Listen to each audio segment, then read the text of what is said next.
Hello. അപ്പോൾ ഇന്ന് നമുക്ക് നല്ലൊരു ഈവനിങ് സ്നാക്സിൻ്റെ റെസിപ്പി ആയല്ലോ.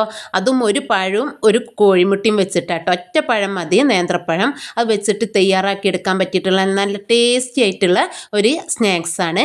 അപ്പോൾ പഴം പത്തിരി എന്നാട്ടോ ഇതിൻ്റെ പേര്. അപ്പോൾ ഇത് എങ്ങനെ ഉണ്ടാക്കണമെന്ന് നോക്കിയാൽ, അപ്പോൾ ഇതിന് വേണ്ടിയിട്ട് ഒരു നേന്ത്രപ്പഴമാണ് എടുത്തിട്ടുള്ളത്. നല്ല പഴുത്ത പഴം എടുക്കണേ. അത് ഇതുപോലെ ഞാൻ ഒന്ന് നാലായി കീറിയതിന് ശേഷം കട്ട് ചെയ്തെടുത്തിട്ടുണ്ട്. അതവിടെ മാറ്റി വെക്കാം. ഇനി ഒരു പാത്രത്തിലേക്ക് നമുക്ക് ഇതിലേക്ക് ഒരു ബാറ്റർ തയ്യാറാക്കണം. അപ്പോൾ അതിന് വേണ്ടിയിട്ട് ഒരു കോഴിമുട്ട പൊട്ടിച്ചൊഴിച്ച് കൊടുക്കാം. ഇനി ഇതിലേക്ക് മധുരത്തിന് ആവശ്യത്തിനുള്ള പഞ്ചസാരയാണ് ചേർത്തി കൊടുക്കുന്നത്. ഒരു 1/4 കപ്പ് പഞ്ചസാരയാണ് കേട്ടോ. അപ്പോൾ പഴുത്ത പഴമാകുമ്പോൾ നമുക്ക് മധുരം ഒരു 1/4 കപ്പ് മതിയാവും. അതും ഈ മുട്ടയും പഞ്ചസാരയും പാടെ നല്ലവണ്ണം തന്നെ ഒരു വിസ്ക് വെച്ചിട്ടോ അല്ലെങ്കിൽ ഫോർക്ക് വെച്ചിട്ടോ നല്ലവണ്ണം തന്നെ ഒന്ന് ബീറ്റ് ചെയ്തെടുക്കാം. അപ്പം നല്ല പഞ്ചസാരയും മുട്ടിയും പാടൊന്ന് നല്ലവണ്ണം മിക്സ് ആവണ വരേക്ക്, പഞ്ചസാരയൊക്കെ ഒന്ന് മെൽറ്റ് ആവണ വരേക്ക് നമുക്കൊന്ന് മിക്സ് ചെയ്തെടുക്കാം. അങ്ങനെ ഞാനിതിവിടെ മിക്സ് ചെയ്തെടുത്തിട്ടുണ്ട്. ഇനി ഇതിലേക്ക് വേണ്ടത് 1 കപ്പ് മൈദപ്പൊടിയാണ് കേട്ടോ എടുത്തിട്ടുള്ളത്. അത് ഇതിലേക്ക് ചേർത്തി കൊടുക്കാം. ഇനി ഇതിലേക്ക് ഒരു നുള്ളു ഉപ്പ് ചേർത്തി കൊടുക്കാം. ഇനി വേണ്ടത് ഒരു നുള്ളന്നെ ബേക്കിംഗ് സോഡയും ചേർത്തി കൊടുക്കുന്നുണ്ട് കേട്ടോ. ഇനി ഒരു 1/4 ടീസ്പൂണോളം ഏലക്ക പൊടിച്ചതാട്ടോ, അത് ചേർത്തി കൊടുക്കാം. പിന്നെ ഇതിലേക്ക് വേണ്ടത് കരിഞ്ചീരക കേട്ടോ. അതുണ്ടെങ്കിൽ ചേർത്തുക, ഇല്ലെങ്കിൽ കറുത്ത എള്ള് ചേർത്തിയാലും മതി. ഇനി ഇതിൽ രണ്ടും ഇല്ലെങ്കിൽ ചേർത്താദ്യം തയ്യാറാക്കാം കേട്ടോ. പക്ഷേ കരിഞ്ചീരകം ചേർത്തിയാൽ നല്ലൊരു ടേസ്റ്റാണ്. ഇനി ഇതിലേക്ക് അതൊരു 1/4 ടീസ്പൂൺ ചേർത്തിട്ടുണ്ട്. ഇതിലേക്ക് 1/2 കപ്പ് വെള്ളം ഞാൻ എടുത്തിട്ടുണ്ട്. അത് ഇതിലേക്ക് കുറച്ച് ആദ്യം ഒഴിച്ചു കൊടുത്തിട്ട് ഒന്ന് മിക്സ് ചെയ്തെടുക്കാം. വെള്ളം കൂടി പോവരുത്. എന്നിട്ട് രണ്ടാമത് ഇതിലേക്ക് ഞാൻ ഒഴിച്ചു കൊടുത്തത്. അപ്പോൾ ഞാൻ 1/2 കപ്പ് ഫുള്ളായിട്ട് ഒഴിച്ചു കൊടുത്തിട്ടുണ്ട് കേട്ടോ. അപ്പോൾ നല്ല കട്ടിയിലാണ് കേട്ടോ അതിൻ്റെ ബാറ്റർ വേണ്ടത്. ലൂസായിട്ട് പോവരുത്. അതേപോലെ ഒരു കട്ടി വേണം. അപ്പോൾ വെള്ളം ഒരുപാട് കൂടി പോവരുത്. ഏകദേശം കട്ടിയിൽ തന്നെ ഇതിൻ്റെ ബാറ്റർ വേണേ. ഇനി ഇതിലേക്ക് നേരത്തെ കട്ട് ചെയ്ത് വെച്ച പഴമുണ്ടല്ലോ, അത് ഇതിലേക്ക് ചേർത്തി കൊടുക്കാം. എന്നിട്ട് ഒന്നും പാടെ നല്ലവണ്ണം തന്നെ പഴവും ഈ മാവും പാടെ നല്ലവണ്ണം ഒന്ന് മിക്സ് ചെയ്തെടുക്കാം. അപ്പോൾ ഞാനിത് നല്ലവണ്ണം തന്നെ ഇവിടെ മിക്സ് ചെയ്തെടുത്തിട്ടുണ്ട്.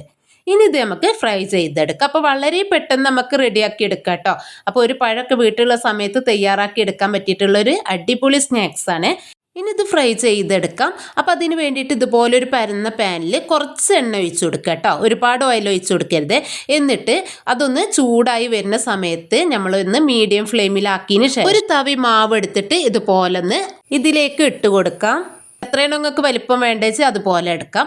എന്നിട്ട് അതിൻ്റെ മുകൾ വശം ഒന്ന് നമ്മൾ തവി വെച്ചിട്ട് തന്നെ ഒന്ന് പരത്തി കൊടുക്കണം കേട്ടോ. അങ്ങനെ ചട്ടിയിൽ കൊള്ളുന്ന അത്രയ്ക്ക് നമുക്ക് റെഡിയാക്കി എടുക്കാം. അപ്പം ഞാൻ ഏകദേശം ഇതിൽ 2 ഇപ്പോൾ ചെയ്തിട്ടുണ്ട്.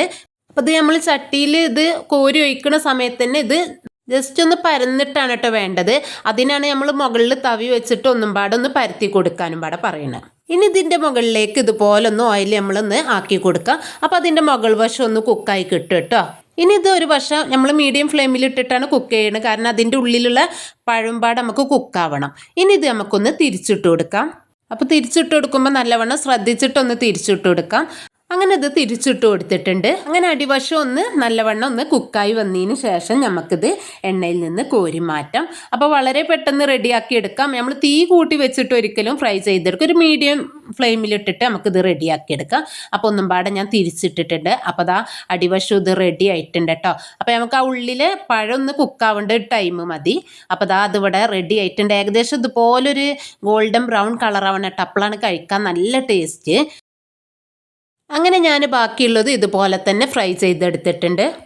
അപ്പോൾ എല്ലാതും ഫ്രൈ ചെയ്ത് ഒരു പ്ലേറ്റിലേക്ക് മാറ്റിയിട്ടുണ്ട്.